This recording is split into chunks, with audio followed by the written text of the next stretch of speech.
رمضان رمضان رمضان asalaamaaleykum dal leen ak jàmm. ñi nga xam ne ñooy jaay téere bu sell bi nag liñ dund daaw ak ren ute na lool ndax dañoo nemmeeku ne client yi nga xam ne ñooy ñëw ci ñoom néew na lool boobu la taxaw seetlu la ñu def ci marché Tilène ak marché Grand Yoff jaaykat yi nag nee nañ lii yëpp lu ko waral mooy jafe-jafe yi nga xam ne ci àdduna wërngal këpp moom la ñuy dund ci wàllu koom-koom Ismaïla Marcel Koli. ci jamono weeru koor gi ñu ëpp ci jaaykatu téere yu ñu fekk ci marché Tilène gisaguñu benn client kii di Mamadou Niam bi ñu fekk ci bërëb boobu di dëggal lu ñu mel. am na alquran am na téere fiqhu am na téere arab waaw am na ay kaamil waaw kaamil yu ndaw ak kaamilu bu mag ak kaamilu bu yem daal njaay bi de moom daan na dox ci weeru koor waaye nag xam naa jamono bi dafa doy waar rek moo tax léegi moom ndànk-ndànk lañu jaay daal bariwul daal daal moo gën a tane ak ren daal.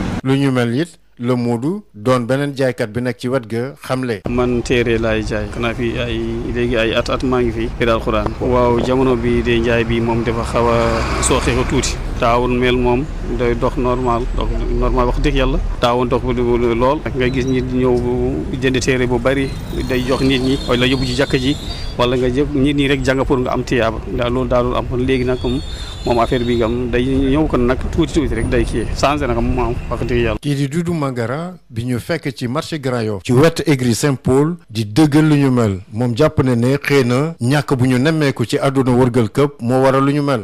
jamono jii nii waaw affaire yi daal doxagul noonu parce que boo xoolee fii Sénégal dañu dégg ay crise économique yoo xam ni am na fi xam nga te crise économique su amee.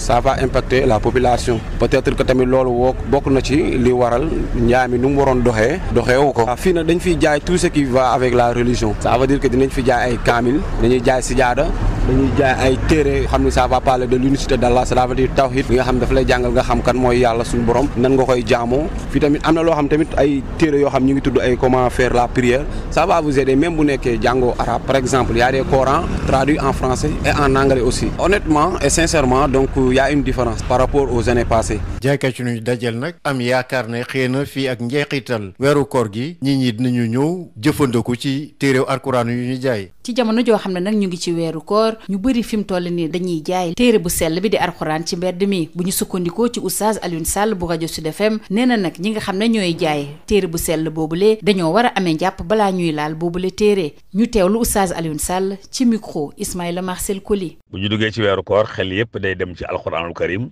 papier bi ngay def nag mu jëm ci wàllu alxuraanul karim ak marchandise bi ko gars yi def di ko jaay lu am solo la. kuy jaay marchandise mu mel ne alxuraan da ngaa war a bàyyi xel ci ne waroo di ko laal mbaa nga di ko ŋàbb te jàppoo kon ki yor alxuraan mu def marchandise mu muy jaay munut fu mu nekk fu ko neex rek mu teg ko fa loolu dëgganut lu ko neex mu ŋàbbee ko loolu dëgganut rawatina nag ŋàbb ko te yorul njàpp kon koo xam ne ki day commerce ci kaamil war na di saxoo njàpp su fekkee dafa yor janaba yi te mooy mu jaxasoog soxnaam bu sangu dooru koo ŋàbb laa yamassuhu illa al mutahharun kon am na solo lool te ñu bàyyi ci xel yëg ne daal kaamil moom du loo xam ne ku mu neex gàbb ko ni ngay ŋàbbee Soleil yi ni ngay ŋàbbee Sud Quotidien ni ngay ŋàbbee journaux yi bokkut ak alxuraan ku koy ŋàbb da ngay am njàpp ku koy ŋàbb da ngay laab te du foo xam ne du loo xam ne fu la neex teg ko fa alxuraan kenn du ko teg ci suuf waruñ ko teg sax ci lu suufee waxuma laa nag teg ko ci barab rek tiim ko bokk na ci loolu sax mi nag alxuraan koo xam ne da koo tiim di ko yalwaani di ko jàng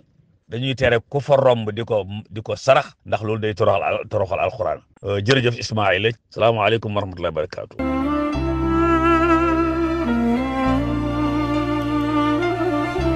dal leen ak jàmm tons daal di jéggi caniveau bi waaxu jëm wuti ay nawle mi à la traité ñu jëloon buntu liggéeyukaay yu bay jagal def ko grand place à la traité yi nag doon cotiser bés bu yàlla sàkk ngir jënd yéenekaay yi ndax la leen rawoon ci lecture ba ñu nekkee ci activité ñu daal di koy dabaatal grand place tons nag demoon sax ba nekk bërëb bu ñuy amalee ay débat ci ëllëgu Sénégal ña fay daje jàppee seen bopp sax ay expert seen xam-xam màcc ci lépp ba sax ñuy laaj ndax dañ leen fàtte dugal ci gouvernement bi tons ak gàttaayam mel ni kuus kondrong di wax di sànni loxo bay bëgg a luqi bëti naataangoom yi bésub àjjuma ji ñuy waxtaan ci ndorteelu koor gi jékki rek tons ne am na xibaar bu mujjee wàcc aju ci ab décret bu président de la république ak vice-président bi daal di signé muy xibaar bi nga xam ne dafay indi coppite ci wàllu koor gi fii ci Sénégal waaye itam ci umma Afrique bi yépp tons ak tiitar gi dem ba daal di wéeru ci taabalu Baye Diagal wax ne bile xibaar maa ngi ko jëlee ci tiwitu présidence ndax crise bi fu mu tollu tey jii wàllu koor gi dañu koy ayloo atum ren ñu ne ko tons déetuwaay tons ne axakay ndax genn wàllu sénégalais yi la décret bi ne ñooy woor benn fan ba fukki fan ak juróom yi jiitu ci weer wi beneen xaaj bi woor li ci des ba fanweeri fan bu ko defee liggéey bi réew mi laaj dara du ci sooxe ñépp fitt sundoo ne eskay waaye luy ñuul ci soow mi ab yàlwaankat du yokkoo saagam di romb ne tons loolu du ci dal ndax ñu nit koor gi mooy defar sunu mbir. li la ngeen indiloon ci wàllu xibaar aju ci wàllu koor gi ba ëllëg ak jàmm.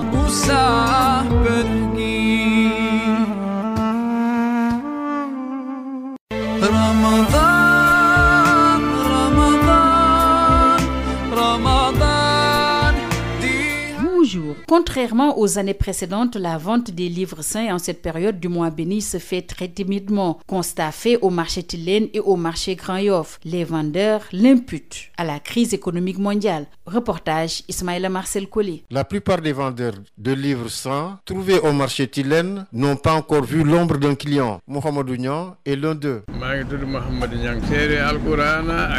Je m'appelle Mohamedou Niang et je vends des livres sacrés comme le Coran, des livres sur le fiqh. Il y a aussi des livres qui portent sur la littérature arabe. Pour les kamils, il y a les grands formats qu'on peut mettre dans les bibliothèques.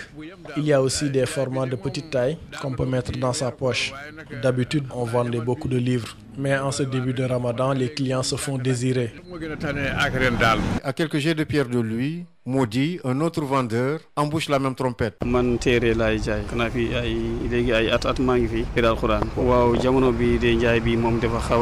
vends que des livres coraniques.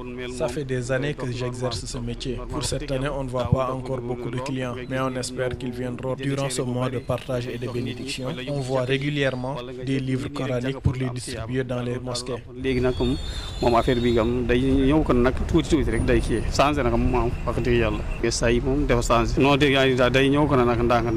À quelques jets de l'église Saint-Paul de Grand Yoff, Doudou Mangara, trouvé à l'entrée du magasin, pense que l'absence de clients est due à la crise économique. Ici, on vend des livres saints. Bon, je peux citer, il y a des Corans, il y a aussi des livres, par exemple, comme l'unicité d'Allah, tout ce qui va avec la religion. Ici, on vend ça. Il y a des tapis de prière, il y a des, comment dirais-je, des zamzam. Bon, présentement, ça ne fait pas l'affaire pour l'instant, parce qu'on vient juste de débuter. Auparavant, les gens venaient très tôt, mais je pense qu'avec la crise économique, bon, peut-être que ça reflète sur le marché, quoi. Auparavant, les musulmans venaient avant le Ramadan pour acheter des livres coraniques, des sijadas pour préparer le Ramadan, mais bon, actuellement, bon, ils viennent un peu. Nos interlocuteurs, trouvés dans ces différents marchés, pensent que d'ici la fin du mois béni de Ramadan, la clientèle sera au rendez-vous. En cette période de Ramadan, beaucoup s'adonnent à la vente du livre saint. Pour Oustaz Alioune Sall de la radio Sud FM, les vendeurs du Coran doivent impérativement faire leurs ablutions avant de manipuler le livre saint. Il précise que contrairement aux journaux et autres livres, le Coran a ses exigences. Oustaz Alioune Sall est au micro de Ismaïla Marcel Collé.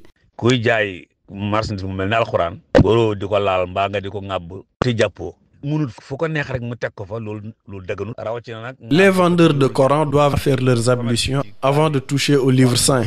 S'il est marié, il doit impérativement veiller à sa purification. Contrairement aux autres livres, le Coran est spécial et a ses propres exigences qu'il faut scrupuleusement respecter.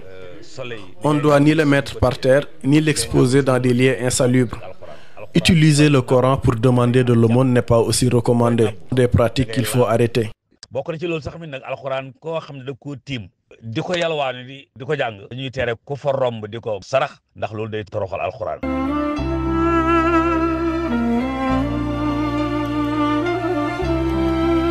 Bonjour. Tons avait enjambé le caniveau pour rejoindre sa bande de halles-traitées qui avait érigé la devanture de la menuiserie de Baye Diagal en grande place. Les halles-traitées cotisaient chaque jour pour acquérir tous les quotidiens, comblant ainsi leur manque de lecture au moment où ils étaient en activité. Pour tout dire, la grande place de Tons était devenue au fil du temps le lieu où se débattait à coups de postillon l'avenir de notre cher Sénégal. Les membres de ce cénacle se prenaient pour des experts en tout genre. C'était à se demander pourquoi on les avait oubliés dans l'attelage gouvernemental.